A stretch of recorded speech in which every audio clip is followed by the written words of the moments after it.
There are many kings in history who are known as the Great. Tsar Ivan IV of Russia does not hold this epithet and is commonly known as Ivan the Terrible. This raises the obvious question, how terrible was Ivan the Terrible? Terrible is a translation of the Russian word Grozny. Grozny does mean terrible, but not in the modern sense with its moral undertones. So what did he do? Well, Ivan IV was actually the first Tsar of Russia, and his reign, which was a long one, was one of tremendous reform which saw him create many lasting Russian institutions, such as the Russian army, which he started from a corps of professional full-time soldiers called the Streltsy. He also founded Russia's first parliament, made up of the high-ranking nobility called the Zemsky Sobor. He married a Romanov princess, began the Russian expansion into Siberia, and commissioned the very fancy St. Basil's Cathedral. Sounds good, right? Well, yes, but Ivan was also responsible for certain less good things. Ivan's first wife died in 1560, and some believe that this was his breaking point. After this, Ivan's reign was one of transformation and widespread warfare. This was followed by famine, discontent, and potentially rebellion. So the Tsardom was split into two halves, the Zemshina, the southern core based around the capital Moscow, and the Oprichnina, the somewhat recently acquired northern territories from the former Novgorod Republic. Ivan never really trusted those that lived in the conquered territories and was somewhat paranoid about their nobles, called boyars. One of the themes of Ivan's reign is his paranoia surrounding the boyars and his subsequent treatment of them. He was clever about his approach though.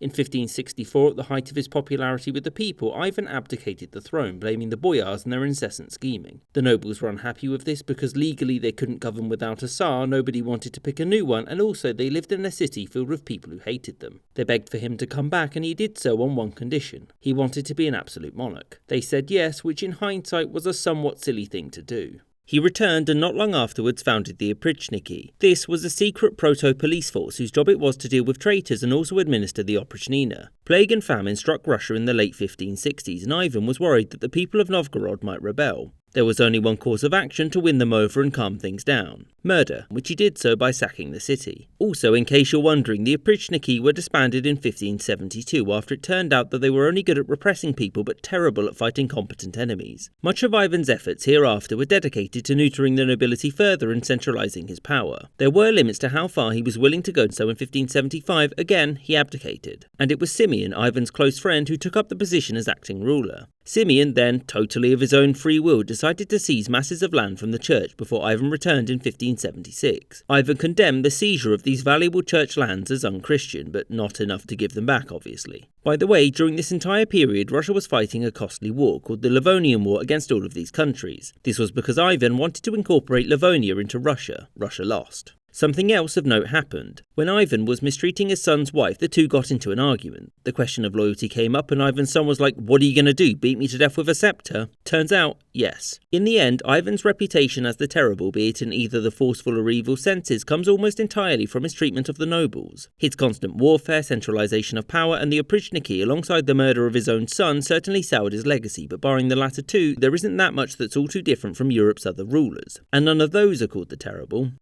I hope you enjoyed this episode and thank you for watching, with extra thanks to my patrons that you see on screen now. And a special thanks to James Bizanet, Azarka Flash, Mark H, Party Boyko, David Archaeologist, Rob Waterhouse, Chris Wicker, Michael Reynolds, Gustav Swan, Onion Duck, David Silverman, Paul, Maggie Paxkowski, Winston Kaywood, Vasily Aravidis, Christian Cheke, Anthony Beckett, Sky Chappelle, Adam Harvey and Ike.